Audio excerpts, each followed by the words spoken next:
Hello friends and welcome to my YouTube channel Banda Sarkari. दोस्तों आज के इस वीडियो में हम बात करेंगे कि आप एक कैसे एक ट्रेन ड्राइवर बन सकते हैं। जी हाँ दोस्तों, ट्रेन ड्राइवर सुनने में थोड़ा अजीब लगता है क्योंकि इसके लिए जो प्रोफेशनल एक वर्ड है वो है लोको पायलट। तो आज हम बात करेंगे कि how to become a loco pilot in Indian railways. तो इस वीडियो में आज मैं आपको बताऊंगा, कंप्लीट इसकी डिटेल्स देने वाला हूं दोस्तों कि कैसे आप लोको पायलट के लिए अप्लाई कर सकते हैं, क्या क्या सिलेक्शन क्राइटेरिया है, क्या क्या प्रोसीजर है। मैं आपको ये भी बताऊंगा कि क्या क्या पे एंड पर्क्स हैं, क्या क्या सैलरीज मिलती हैं, क्या फैसिलिटीज़ मिलती हैं। तो इस वीडियो में मेरे साथ अंत तक आप बने रहिएगा क्योंकि इस वीडियो के बाद आपको लोको पायलट के रिगार्डिंग कोई भी डाउट नहीं रहेगा दोस्तों। तो मैं इस वीडियो में आपके साथ बात करूँगा लोको पायलट क्या होता है, पे एंड पर्क्स क्या है उसके, एजुकेशन क्वालिफिकेशन क्या रिक्वायरमेंट है, देन हम बात करेंगे कि इसका सिलेक्शन प्रोसीजर क्या है, उसके बाद हम बात करेंगे इसका सिलेबस क्या क्या है। तो वीडियो शुरू करने से पहले मैं आपसे रिक्वेस्ट करूंगा कि मेरे चैनल को सब्सक्राइब कर लीजिए क्योंकि मैं इसी तरह की बेहतरीन और इन्फॉर्मेटिव वीडियोस लेकर आता रहता हूं। तो सबसे पहले हम बात करेंगे कि आखिर लोको पायलट होता क्या है। हम सभी को पता है, नॉर्मल भाषा में तो हम जानते हैं कि जो ट्रेन चलाता हो। तो जी हाँ दोस्तों, वही है कि एक एम्प्लॉय जिसे ट्रेन चलाने की जिम्मेदारी दी गई हो by Indian railways. Indian railways अपने आदमी अपॉइंट करता है कि जो स्पेसिफिकली सिर्फ ट्रेन ही चलाएंगे, उन्हें सिर्फ ट्रेन चलाने के लिए ही ट्रेंड किया गया है। वो ट्रेन किसी भी तरह की उसे हो सकती है, गुड्स ट्रेन हो सकती है, हमारी एम्प्लॉय जो नॉर्मल जो हमारी ट्रेन होती है, पैसेंजर ट्रेन होती है, मेल्स होती है, एक्सप्रेस होती है, सुपरफास्ट होती है, वो सब ट्रेनें वो चला सकते हैं। तो उन्हें हम लोको पायलट कहते हैं। अब नेक्स्ट हम बात करते हैं कि इसके पे एंड पर्क्स क्या क्या हैं। तो सबसे पहले जो आपको मैं बता दूं कि इसका जो बेसिक पे है वो लेवल 2 का है। मतलब आपकी जो बेसिक पे होगी वो 19,900 से स्टार्ट होगी एज पर 7 CPC। तो ये आपका बेसिक पे होने वाला है दोस्तों। लेकिन इस पे आपको बहुत सारे अलाउंसेस मिल जाते हैं दोस्तों, जैसे कि आपको ट्रैवलिंग अलाउंस मिलेगा, आपको डेयरनेस अलाउंस मिलेगा, आपको हाउस रेंट अलाउंस मिलेगा और भी अदर टाइप के अलाउंस है। जैसे इस स्पेसिफिक ब्रांच के लिए, लोको पायलट के लिए भी कई तरह के अलाउंसेस होते हैं, जैसे kilometres allowance, extra work allowance. तो ये सब अलाउंसेस आपको मिलते रहेंगे टाइम टू टाइम। और कई बार दोस्तों अगर आपकी 10 ईयर्स प्लस सर्विस हो जाए और आप राजधानी के अगर ड्राइवर बन जाते हैं, लोको पायलट बन जाते हैं अगर आप राजधानी के, तो आपकी पेमेंट अप टू 70-80,000 भी रीच कर जाती है। अब इसके बाद जो इसकी फैसिलिटीज़ है दोस्तों, इसमें आपको मेडिकल फैसिलिटीज़ मिलेगी, रेलवे के पासेस मिलेंगे आपके लिए, आपकी फैमिली के लिए, आपकी फैमिली को मेडिकल फैसिलिटी मिलेगी, एजुकेशन फैसिलिटी मिलेगी आपके चिल्ड्रंस के लिए, और भी बहुत सारे तरह की फैसिलिटीज़ दोस्तों। क्योंकि रेलवे एक बहुत ही बड़ा ऑर्गेनाइजेशन है, तो ये अपने जो एम्प्लॉयज़ हैं उनको काफ़ी फैसिलिटीज़ देता रहता है। और हाँ, मैं आपको ये भी बता दूं कि दिवाली का जो बोनस होता है वो भी रेलवेज बहुत अच्छा प्रोवाइड कराता है अपने एम्प्लॉयज़ को। अब हम बात करते हैं कि इसके लिए एजुकेशन क्वालिफिकेशन क्या क्या है। तो इसमें दोस्तों 3 तरह की एजुकेशन क्वालिफिकेशन अगर आपके पास है तो आप ज्वाइन कर सकते हैं। सबसे पहली जो है, आप अगर 10th पास है और आपके पास ITI है फ्रॉम रिकॉग्नाइज्ड NCVT इंस्टीट्यूट, तो आप इसके लिए अप्लाई कर सकते हैं। दूसरा, आपके पास अगर 3 इयर्स का डिप्लोमा है किसी भी रिकॉग्नाइज्ड इंस्टीट्यूट से, तो आप इसके लिए अप्लाई कर सकते हैं। और लास्ट, इसके लिए अगर आपके पास कोई इंजीनियरिंग की डिग्री, लाइक आपके पास BE BTech है इन कंसर्न स्ट्रीम्स, तो भी आप इसके लिए अप्लाई कर सकते हैं दोस्तों। तो ये 3 तरीके हैं, जो 3 क्राइटेरियाज हैं जिसके द्वारा आप इसके लिए अप्लाई कर सकते हैं। नेक्स्ट थिंग है, इसकी जो एज लिमिट है वो 18 to 28 ईयर्स है दोस्तों। मतलब अगर आपकी उम्र अगर 18 से 28 साल के बीच में है तो आप इसके लिए अप्लाई कर सकते हैं। लेकिन इसमें कुछ एज रिलैक्सेशन भी होगा, जैसे SC ST कैंडिडेट्स के लिए, OBC के लिए, जो हमारे एक्स सर्विसमैन भाई है, सैनिक भाई हैं, उनके लिए एज रिलैक्सेशन होगा।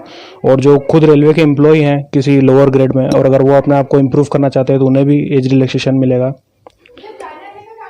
और आपको इसके लिए डेफिनेटली मेडिकली फिट होना होगा, तो क्योंकि दोस्तों अगर आपको ट्रेन चलानी तो एक बहुत बड़ी जिम्मेदारी है आपके ऊपर, तो आपको मेडिकली फिट होना बहुत ज़रूरी है। तो आपका मेडिकल टेस्ट 100% होगा ही। नेक्स्ट हम बात करते हैं इसका सिलेक्शन प्रोसीजर क्या है। तो दोस्तों इसका सिलेक्शन प्रोसीजर जो है, इसका एक सटीक पूरा सा हमारे पास एक फॉर्मेट है। उस फॉर्मेट में इसका हर साल जो है वो एग्ज़ाम होता रहता है। इसके लिए जो है RR भी होता है दोस्तों। जो इनका रेलवे रिक्रूटमेंट बोर्ड है वो इसके लिए नोटिफिकेशन रिलीज़ करता है हर साल। वो वैकेंसीज़ भी जो अपने डिफरेंट रीजनल बोर्ड्स जितने हैं जोन वाइज, वो सब अपनी वैकेंसी इसमें अपडेट कर देते हैं कि हमारे पास जो है असिस्टेंट लोको पायलट्स की कितनी वैकेंसीज़ हैं। तो उस हिसाब से आप इसके लिए ऑनलाइन अप्लाई कर सकते हैं। इसका जो एग्ज़ाम फ़ी है दोस्तों 500 रुपीज़ है जनरल कैंडिडेट्स के लिए, और 250 रुपीज़ है SC ST एंड जो रिजर्व कैटेगरीज हैं उनके लिए 250 रुपीज़ है। अब बात करते हैं इसमें जो 3 स्टेजेस में दोस्तों आपका सिलेक्शन होगा। आपका फर्स्ट स्टेज CBT होगा, कंप्यूटर बेस्ड टेस्ट। फिर आपका सेकेंड स्टेज होगा, देन आपका CBAT होगा, कंप्यूटर बेस्ड एप्टीट्यूड टेस्ट। जो आपका सेकंड स्टेज के बाद होगा। अगर आप सेकंड स्टेज क्लियर करते हैं तो आपका CBAT होगा। फर्स्ट स्टेज जो है दोस्तों वो बिल्कुल क्वालिफाइंग नेचर का है, तो आपको उसको सिर्फ क्वालिफाई करना है। आपको आपकी इनिशियल स्क्रीनिंग हो जाएगी, उसके बाद आप सेकंड स्टेज में इंटर कर जाएंगे। तो फर्स्ट स्टेज के मार्क्स कहीं बाद में काउंट नहीं होंगे, वो सिर्फ आपकी इनिशियल स्क्रीनिंग के लिए है। अब हम बात करते हैं इसमें कि जो फर्स्ट स्टेज CBT है उसका क्या प्रोसीजर है और उसका क्या फॉर्मेट है। तो उसमें आपको मिलेंगे 60 मिनट्स और आपको 75 क्वेश्चन सॉल्व करने होंगे। तो जो उसका सिलेबस है वो इस तरीके से है, मैथ्स होगा आपका, उसमें रीजनिंग होगा, जनरल साइंस होगा। जनरल साइंस जो है वो आपका 10th तक का साइंस होगा दोस्तों, जो आपका फिजिक्स, केमिस्ट्री और जो बेसिक साइंस है वही होगा। एंड आपका जनरल अवेयरनेस और करंट अफेयर्स होगा उसके अंदर। देन उसके बाद आपका जो सेकंड स्टेज CBT, अगर आप क्वालिफाई कर जाते हैं फर्स्ट स्टेज CBT में तो आप शॉर्टलिस्ट हो जाएंगे सेकंड स्टेज के लिए। तो जब सेकंड स्टेज की एग्जाम देंगे तो उसमें आपको पार्ट ए होगा आपका 90 मिनट्स का, उसमें 100 क्वेश्चंस होंगे। एंड पार्ट बी होगा 60 मिनट्स का, उसमें 75 क्वेश्चंस होंगे। पार्ट ए जो है उसका सिलेबस जो है वो इस तरीके से कि आपका मैथमेटिक्स होगा, जनरल इंटेलिजेंस एंड रीजनिंग होगा, उसमें बेसिक साइंस होगा, basic science and engineering and general awareness and current affairs. तो ये 4 सब्जेक्ट्स होंगे उसके अंदर। और जो आपका पार्ट बी है दोस्तों वो आपका ट्रेड रिलेटेड क्वेश्चंस होंगे, उसमें आपकी जो ITI की जो ट्रेड है उससे रिलेटेड या डिग्री डिप्लोमा रिलेटेड क्वेश्चंस। ये आपका क्वालिफाइंग नेचर का टेस्ट होगा। इसमें आपको 35% मार्क्स लाना है सिर्फ, क्योंकि ये आपका सिर्फ क्वालिफाइंग नेचर है। और जो पार्ट ए है उसी के मार्क्स जो है फाइनल आपकी मेरिट में काउंट किए जाएंगे। अब बात करते हैं जो कंप्यूटर बेस्ड एप्टीट्यूड टेस्ट होगा उसमें क्या होगा। उसमें आपका क्वालिफाइंग नेचर का, ये भी एक क्वालिफाइंग नेचर का ही टेस्ट है। इसमें आपको 42 मार्क्स लाने होंगे in each of the test batteries. उनके जितने भी टेस्ट बैटरीज हैं जो उनके रिक्वायरमेंट्स हैं उसमें आपको मिनिमम 42 मार्क्स लाने हैं क्वालिफाई करने के लिए। उससे ज़्यादा लाते हैं तो वो मेरिट में काउंट होगा दोस्तों। तो अब इसकी फाइनल मेरिट की बात करते हैं कि वो कैसे बनेगी। तो फाइनल मेरिट इस तरीके से बनेगी कि 70% आपके ले जाएंगे जो आपकी CBT सेकंड है उसके फर्स्ट पार्ट से। मैंने आपको बताया था कि जो उसका पार्ट बी है वो सिर्फ क्वालिफाइंग नेचर का, उसमें आपको 35% मार्क्स लाने। तो जो पार्ट ए है उसमें आपके 75% काउंट होंगे एंड 30% आपके काउंट होंगे जो आपका है CBAT होगा, कंप्यूटर बेस्ड एप्टीट्यूड टेस्ट। तो अगर आप 42 मार्क्स से कितने भी ऊपर मार्क्स लाते हैं तो उसका एक इंपॉर्टेंस है, क्योंकि वो आपकी फाइनल मेरिट में काउंट होगा। तो ये आपकी फाइनल मेरिट इस तरीके से बनेगी। फिर अगर आप सिलेक्ट हो जाते हैं तो आपको डॉक्यूमेंट वेरिफिकेशन के लिए बुलाया जाएगा एंड आपका मेडिकल टेस्ट भी होगा दोस्तों।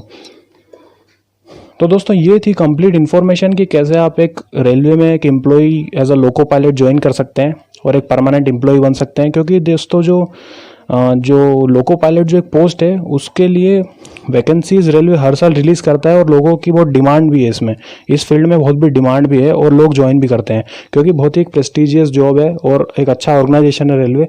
तो अगर आप एक परमानेंट अपना करियर चाह रहे हैं रेलवे में तो ये आपके लिए बहुत अच्छी अपॉर्चुनिटी है। अगर आपको इसके किसी भी सेक्शन से रिलेटेड अगर कोई डाउट है तो आप मुझे कमेंट सेक्शन में कमेंट करके बताइए, मैं आपका डाउट उसी टाइम आपका क्लियर कर दूंगा।